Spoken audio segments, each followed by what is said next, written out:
好啦，咁我哋之前介紹咗呢個叫按鈕點樣去接啦，我哋又介紹咗呢個叫啲電源點樣去接嘅，咁仲有我哋嘅元件點樣去封裝嘅係咪？咁元件主要介紹咗可能 TB6612啦，係啦，仲有我哋嘅5伏穩壓啦，仲有我哋 ESP32 Pico 嘅，咁咧，咁今日咧我哋就要用呢啲零件，我哋一齊整一架沉線小車嘅，沉線小車嘅。係啦，咁沉線小車咧，大家可以睇睇呢張圖啦。你可以見到啦，沉線小車主要可以分幾 part 嘅電路啊？你見到嘅係啦，我哋可以見到佢主要分咗幾多 part，係咪？主要就呢一 part 同埋呢一 part 啊，係啦。所以我哋做電腦板咧，可以做兩個電腦板嘅。咁一 part 咧就係做咩啊？做前面嘅光電板啦，咁主要用嚟檢測地面嘅黑線嘅。咁另外一 part 咧，後面呢 part 我哋主要做主控板咧，咁佢可以控制咩？呢個就係 TB6612啦，主要控制兩隻馬達係咪？咁呢個有個開關係啦，咁呢個有一個12伏嘅降壓係啦，咁佢電池係咪？電池輸入俾呢個降壓，咁降壓就俾電呢個ESP32啦，咁 ESP32我哋就讀呢啲信號。跟住去控制呢個馬達，咁我哋就可以做到一部沉線小車啦，得。咁下邊咧，大家就呢度仲有一個叫我哋嘅光敏電阻，咁光敏電阻呢款叫 TCRT5000嘅，係啦，咁佢主要點樣連線咧？大家就自己睇完呢個測試影片，咁就知道點樣連線啦。咁佢嘅嗰個叫連線都比較簡單嘅。咁我哋而家就打開 EDA 一齊做一做我哋嘅光電板啦。咁你可以直接叫 Light 啦，係咪？或者叫灰度啦、Grey 啦、灰度板，係咪？求其啦，你自己改個名。好，咁做完之後啦。如果啦，我呢度我要做5隻，咁就需要幾多做啊？應該就需要用到我哋話5隻嘅呢啲 TCRT5000嘅，要5隻係啦。咁5隻嘅話咧，佢每一隻咧就要配2個電阻嘅。每一隻你可以見到呢度咧，佢呢度每一隻咧就要配2個電阻嘅，得唔得？每一隻要配2個電阻嘅，咁我哋就打開呢度啦，一樣嘅，我哋去元件庫去揾啦，揾呢個叫 TCRT5000嘅呢度。好啦，咁揾完之後啦，我哋就揀第一隻啦，第一隻啦，放置，佢就生咁樣樣。咁我哋需要5隻，我哋就可以放5隻嘅，得唔得？我放1隻先都得。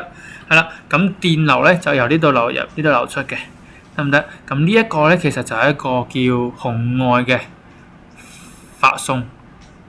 咁呢個咧就係一個光敏嘅接收啦。所以啦，我哋如果想啟動呢個傳感器咧，就要幫佢連啲電路啦。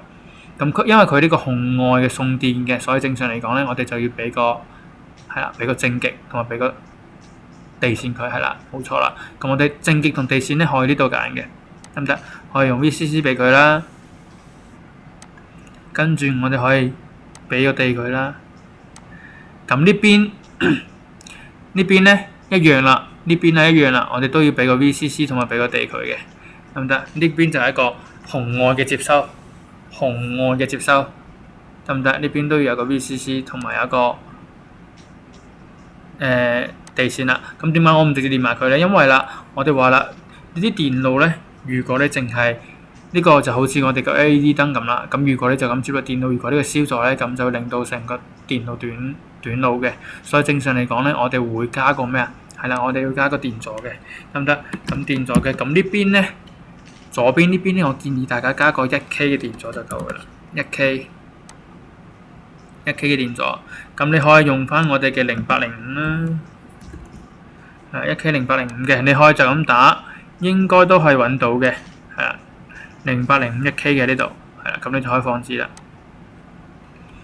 咁呢個就係我哋呢邊，咁當佢通電嗰陣時係咪？佢就會點啊？通電係啦，呢個就發光，通電，咁佢就一直發光。咁呢邊咧要接收嘅話咧，呢邊我就建議大家俾個10K 嘅，係啦，10K 嘅電阻啦。10K。咁點解俾到10K 咧？係啦，因為10K 嘅話，佢就可以將嗰個信號變大啲。係啦，唔係嘅話，如果你太近嘅話，兩個電阻太近咧，呢個電阻同呢個電阻太近咧，佢分嘅區間唔係好夠啊，咁你容易讀唔到個信號出嚟嘅。咁樣嘅話，我就完成咗一個一個光敏電阻嘅連接啦。好啦，咁我點樣讀信號啊？其實我哋信號就會通過點啊？通過呢度去讀啦，呢一度得唔得？我哋就可以通過呢度引一條線出去，俾我哋嘅排針又好，係啦，我可以畫一塊排針啦，係咪？排針嘅話，我哋可能要用到7篇嘅，係咪？如果我做7個嘅話，就7篇嘅2.54嘅排針，7篇2.54嘅排針啦。咁我哋就可以將佢放喺下邊呢度啦，或者我哋直接去立創商城可能會快啲。立創商城係啦，呢度7篇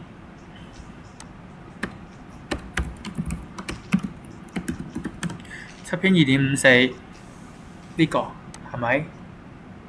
係啦，7篇2.54嘅，咁你就將佢運過嚟啦，放落嚟，係啦，放落嚟得唔得？係啦，放落嚟嘅。咁第一個我就將個信號俾呢度，係咪？俾呢度啦，即係邊度咧？即係咁樣，係咪？我將呢個信號讀完之後，俾啲支排針，得唔得？咁我啲支排針再連線連去我哋嘅嗰個叫主控制板啦，可以嗎？可以嗎？好，咁剩低嘅就大家自己試一試完成下，剩低嗰4個點樣練啦。好啦，咁剩低4個係咪都係一樣？其實大家簡單啲就可以直接 copy 嘅，直接 copy 啊！呢度係咪？可以 copy 多幾個嘅，可以 copy 多幾個嘅呢度，係。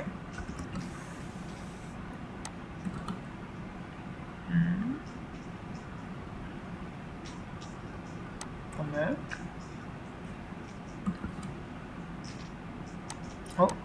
好啦，咁我哋咁樣就做完咗幾多個啊？做完咗5個啦，5個之後我哋就可以將呢啲線連去我哋相對應嘅端口啦，連去我哋相對應嘅端口，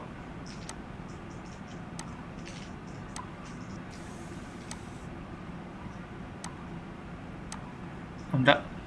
好，跟住啦 ，VCC 呢度，我哋係需要通過我哋嘅主板俾電呢塊光電嘅，所以啦，我哋 VCC 可以通過7號口或者6號口都得，隨大家。咁我而家通過6號口去俾電佢啦。咁呢個仲有個 GND 嘅，得唔得？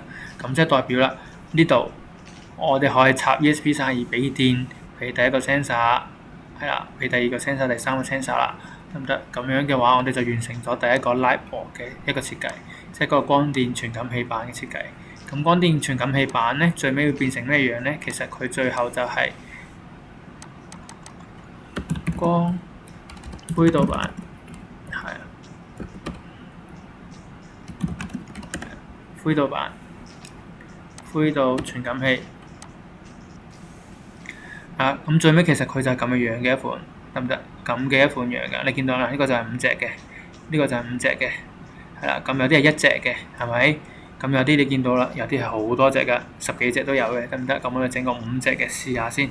我哋就整個5隻，呢個就係呢個就好多隻嘅，呢個2、4、6、8，呢個係8隻嘅，係啦。咁呢個係5隻，得唔得？咁我哋而家做緊其實係5隻嘅呢一款啦。咁而家係咪我哋所有電腦都練完㗎啦？咁練完就爭個咩？係啦，爭個外框，係啦，我哋個外框。咁外框我哋點樣設計咧？我哋就可以打開我哋嘅冇問題之後，我哋可以儲存啦，儲存係啦。咁儲存完之後就轉成 PCB 圖。轉成 PCB 圖啦，咁你睇一睇你想幾闊啦，係啊，你想幾闊㗎？咁闊度嘅話，正常嚟講，可能你整個10厘米，高度嘅話，你整個20都好啦，咁得唔得？好啦，整個係10厘米，即係100，係咪咁樣啦？咁應該就 OK 嘅啦，得唔得？好啦，跟住下邊呢度你就可以將呢啲咁樣依次順序咁樣放上去啦，依次順序咁樣放上去啦。跟住我講過嘅，我哋相對應嘅電阻，你就放翻去你相對應嘅嗰個光敏電阻隔離嘅，得唔得？你嘅 TC-RT5000隔離啦，就唔好放太遠啦。放太遠嘅話，佢容易走線，容易走錯嘅，或者容易啲有問題嘅，得唔得？盡量都靠近去放置就得㗎啦，盡量靠近去放置就得㗎啦。我搞掂完之後啦，我哋將呢啲整理整齊佢，係啦，我哋可以用呢個，係啦，等佢分佈，係啦，咁樣就對齊啦，得唔得？係啦，再將我哋啲電阻執一執，將我哋啲電阻執一執，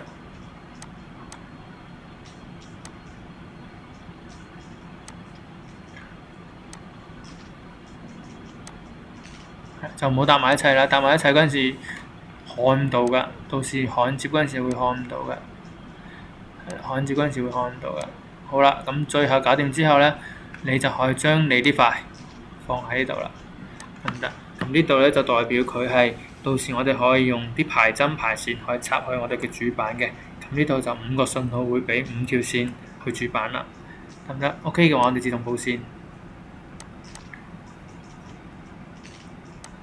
好啦，咁樣就係一塊簡單嘅 PCB 板，得唔得？咁樣就係一塊簡單嘅光敏電阻，我哋可以行到黑線嘅 PCB 板，咁樣就做完啦。